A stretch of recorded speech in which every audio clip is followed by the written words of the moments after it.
അസ്സലാമു അലൈക്കും dear friends. ഇന്നത്തെ നമ്മുടെ സ്പെഷ്യൽ നിങ്ങൾ ആരും ഇതുവരെയും ട്രൈ ചെയ്ത് നോക്കിയിട്ടില്ലാത്ത ഒരു അടിപൊളി വെറൈറ്റി റെസിപ്പിയാണ്. നമ്മുടെ ഈ വീഡിയോ കണ്ടുകൊണ്ടിരിക്കുന്ന സമയത്ത് നിങ്ങൾക്ക് ഇഷ്ടപ്പെടുകയാണെങ്കിൽ ഒന്ന് ലൈക്ക് ചെയ്തേക്കണേ. അതുപോലെ തന്നെ നമ്മുടെ ഈ ചാനൽ ആദ്യമായിട്ട് കാണുന്നവരും ഇതുവരെയും സബ്സ്ക്രൈബ് ചെയ്യാത്തവരും പ്ലീസ് ഒന്ന് സബ്സ്ക്രൈബ് ചെയ്തേക്കണേ. ഞാനിടുന്ന വീഡിയോസ് ഉടനടി കിട്ടുന്നതിനായി സബ്സ്ക്രൈബ് ബട്ടന്റെ തൊട്ടടുത്ത് കാണുന്ന ബെല്ലൈക്കൺ കൂടി ക്ലിക്ക് ചെയ്തിട്ട് ഓൾ എന്ന ഓപ്ഷൻ എനേബിൾ ചെയ്യാനും മറക്കല്ലേ. ഇതിനായിട്ട് ചെറിയൊരു കഷ്ണം കപ്പ അതായി എടുത്തിട്ടുണ്ട്. ഈ കപ്പയുടെ തൊലിയെല്ലാം മാറ്റി ചെറിയ കഷ്ണങ്ങളായിട്ട് കട്ട് ചെയ്ത് കഴുകി വൃത്തിയാക്കി എടുത്തതിന് ശേഷം നമുക്ക് ഈ കപ്പ ഒന്ന് വേവിച്ചിട്ടെടുക്കാം. സാധാരണ നമ്മൾ കപ്പ വേവിക്കുന്ന പോലെ കുറച്ച് ഉപ്പ് ചേർത്തിട്ട് വേവിച്ചെടുത്തിട്ടുള്ളതാണ്. നമ്മൾ കൈ കൊണ്ട് പ്രസ് ചെയ്യുന്ന സമയത്ത് കണ്ടില്ലേ, നല്ലോണം പൊടിഞ്ഞു വരണം. അപ്പോൾ നല്ലോണം വെന്തിട്ടുണ്ട്.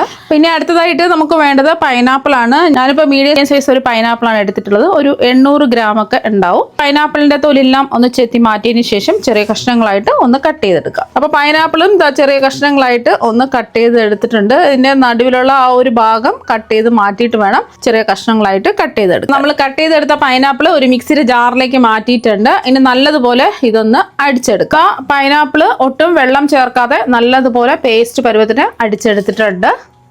ചെറിയ ചെറിയ കട്ടകൾ ഉണ്ടെന്നുണ്ടെങ്കിൽ വേണമെന്നുണ്ടെങ്കിൽ അരിച്ചിട്ട് എടുക്കുക. ഇനി ഇത് ഒരു ബൗളിലേക്ക് മാറ്റാം. അപ്പോൾ വേവിച്ചെടുത്തതിൻ്റെ ചൂടൊക്കെ നല്ലതുപോലെ മാറിയിട്ട് വേണം മിക്സിയുടെ ജാറിലേക്ക് മാറ്റാൻ. ഈ ഒരു വലിപ്പത്തിൽ ഒരു 12 പീസാണ് എടുത്തിട്ടുള്ളത്. അപ്പോൾ ആ കപ്പ വേവിച്ചെടുത്തത് അതിൻ്റെ ചൂടൊക്കെ മാറിയിട്ട് മിക്സിയുടെ ജാറിലേക്ക് മാറ്റിയിട്ടുണ്ട്. ഇനി ഇത് നല്ലതുപോലെ ഒന്ന് കട്ടകളൊന്നും ഇല്ലാതെ അടിച്ചെടുക്കണം. അതിന് വേണ്ടിയിട്ട് ഞാൻ ഇതിലേക്ക് ഒഴിച്ചു കൊടുക്കുന്നത് തേങ്ങാപ്പാലാണ്. 1-ാം പാലും 2-ാം പാലാണ് ഒഴിച്ചു കൊടുക്കുന്നത്.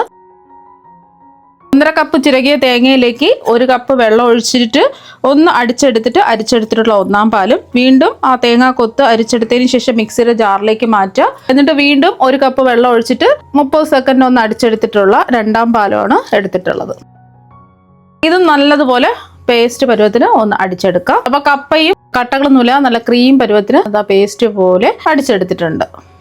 ഇതിവിടെ ഇരിക്കട്ടെ. ഇനി ശർക്കര ഒന്ന് ഉരുക്കിയെടുക്കണം. അതിന് വേണ്ടിയിട്ട് ഒരു പാത്രത്തിലേക്ക് 250 ml കപ്പിന് 1.5 കപ്പ് ശർക്കര ഇട്ട് കൊടുക്കുക. പൊടിച്ചാണ് ഇട്ട് കൊടുത്തിട്ടുള്ളത്. നമ്മൾ എടുക്കുന്ന പൈനാപ്പിളിന്റെ മധുരത്തിനനുസരിച്ച് വേണം ശർക്കര എടുക്കാനായിട്ട്. ശർക്കരയ്ക്ക് പകരം പഞ്ചസാരയും എടുക്കാവുന്നതാണ്. ശർക്കരയിൽ ചെയ്യുമ്പോഴാണ് കുറച്ചും കൂടെ ടേസ്റ്റും കളറും ഒക്കെ കിട്ടുന്നത്. അതിന് നമുക്ക് ശർക്കര ഉരുക്കിയെടുക്കുന്നതിന് ആവശ്യമായിട്ടുള്ള വെള്ളം ഒഴിച്ചു കൊടുക്കുക.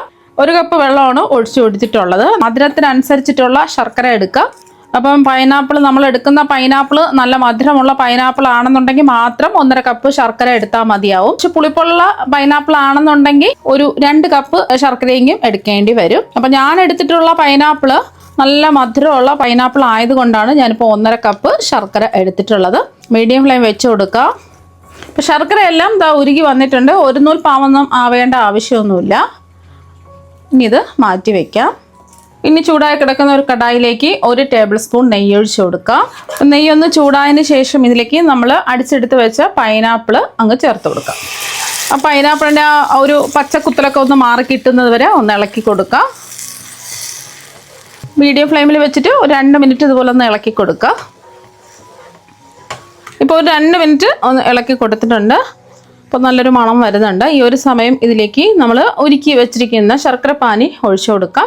കല്ലും മണ്ണും അഴുക്കൊക്കെ ഉണ്ടെന്നുണ്ടെങ്കിൽ ഒരു അരിപ്പയെ കൂടെ അരിച്ചിട്ടൊഴിക്കുക. ഞാൻ എടുത്ത ശർക്കരയിൽ കല്ലും മണ്ണും അഴുക്കില്ലാത്തത് കൊണ്ടാണ് അരിച്ചൊഴിക്കാത്തത്. ഒന്ന് ഇളക്കി കൊടുത്തതിന് ശേഷം അടിച്ചെടുത്ത് വെച്ചിരിക്കുന്ന കപ്പയുടെ മിക്സില്ലേ അതങ്ങ് ചേർത്ത് കൊടുക്കുക. മുഴുവനും അങ്ങ് ഒഴിച്ചു കൊടുക്കുക.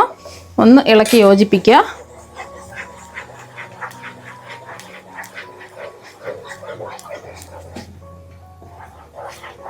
അപ്പോൾ അതൊന്ന് ഇളക്കി കൊടുത്തിട്ടുണ്ട്. ഇനി കൈവിടാതെ മീഡിയം ടു ഹൈ ഫ്ലെയിമിലിട്ടിട്ട് അത് നമുക്ക് ഇളക്കി കൊടുത്തോണ്ടേ ഇരിക്കുക.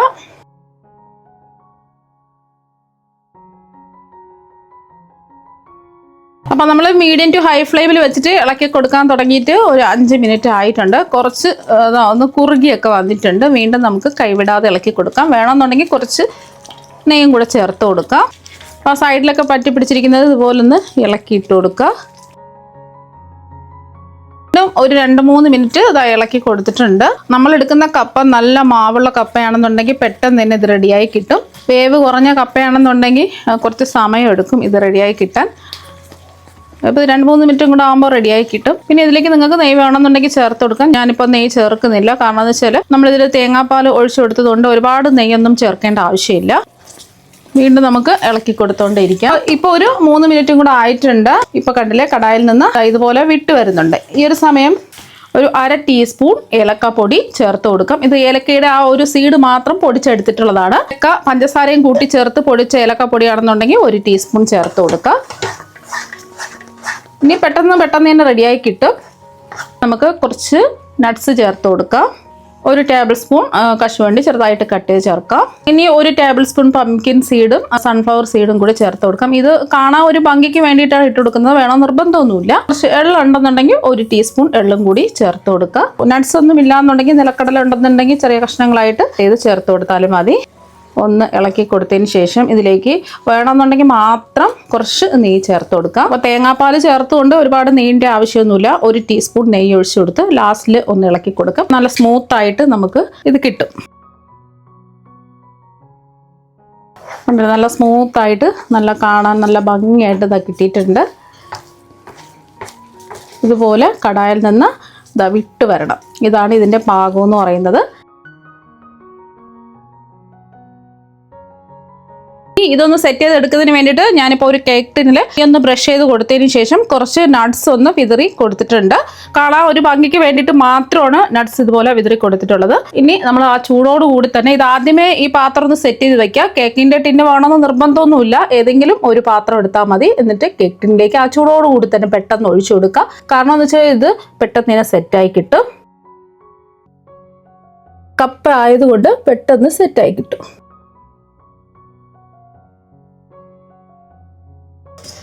ഇനി നെയ്യ് തടവി ഒരു സ്പാച്ചില വെച്ചിട്ട് ഒന്ന് ലെവൽ ചെയ്ത് കൊടുക്കുക. ആ ചൂടോട് കൂടി തന്നെ ചെയ്യുക. ഇപ്പം അതാ ഒന്ന് ലെവൽ ചെയ്ത് കൊടുത്തിട്ടുണ്ട്. സ്പാച്ചില ഇല്ലാന്നുണ്ടെങ്കിൽ സ്പൂണിലെ മറുവശത്ത് കുറച്ച് നെയ്യ് തടവിയിട്ട് ഇതുപോലെ ചൂടോട് കൂടി തന്നെ ഒന്ന് ലെവൽ ചെയ്ത് കൊടുക്കുക. ഇപ്പം ഇത് നല്ല ചൂടാണ്. അതിൻ്റെ ചൂട് മാറാൻ വേണ്ടിയിട്ട് കുറച്ച് സമയം നമുക്ക് മാറ്റി വെക്കാം. ഒരു ദിവസം വെച്ചിട്ട് എടുക്കുകയാണെന്നുണ്ടെങ്കിൽ അത്രയും നല്ലതായിരിക്കും. കുറച്ചും കൂടെ കളറൊക്കെ മാറി കുറച്ചും കൂടെ പെർഫെക്റ്റ് ആയിട്ട് കിട്ടും. ഇതിൻ്റെ ചൂടൊക്കെ ഒന്ന് മാറട്ടെ. അപ്പം നമ്മുടെ ഹൽവ അതാ നല്ലതുപോലെ ചൂടൊക്കെ മാറിയിട്ടുണ്ട്. ഇനി പെട്ടെന്ന് ഇളകി കിട്ടാൻ വേണ്ടിയിട്ട് ഇതിൻ്റെ സൈഡൊക്കെ ഒന്ന് വിടിയിച്ചു കൊടുക്കാം.